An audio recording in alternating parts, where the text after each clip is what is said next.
Hezbollah ने 114 Israeli टैंकों को तबाह कर दिया है।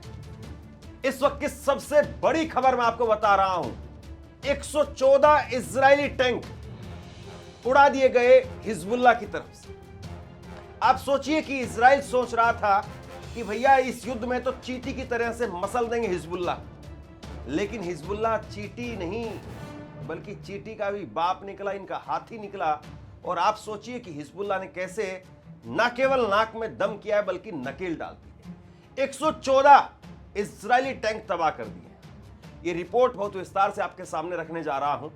और दूसरी बड़ी खबर, इजराइल की संसद के ठीक पास में ईरान की मिसाइल आकर के गिरी और जिस वक्त में इजराइल के सांसद वहां पर मौजूद थे उसी वक्त में हमला हुआ। नेसेट कहा जाता है वहां संसद को, और उसके बगल में यह हमला हुआ है। और उसके बाद में बंकर में भाग गए ये दुम दबा करके।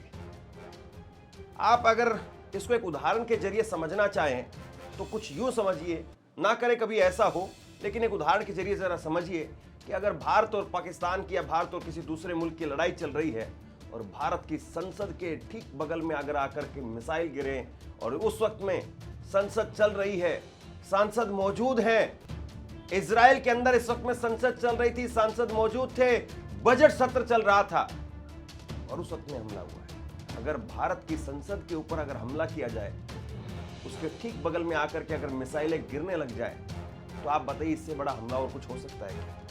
कुछ नहीं हो सकता है। यानी वहां की नेसेट पर यह हमला हुआ है।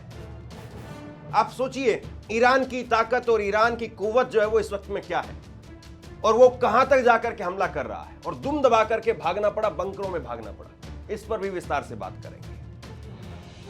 मैं चाहता हूं कि अगर आपने अभी तक इस वीडियो को लाइक नहीं किया है तो एक बार इस वीडियो को लाइक जरूर कर दीजिए। बहुत मेहनत से, बहुत लगातार मशक्कत करके आपके लिए अपडेट्स हम खंगाल करके निकाल करके ला रहे हैं। और चैनल को सब्सक्राइब तो जरूर करिए ताकि ऐसी खबरें लगातार आप तक पहुंचती रहें। सबसे पहले आप जरा ये तस्वीर देखिए। ये तस्वीर है इजरायली सांसदों की।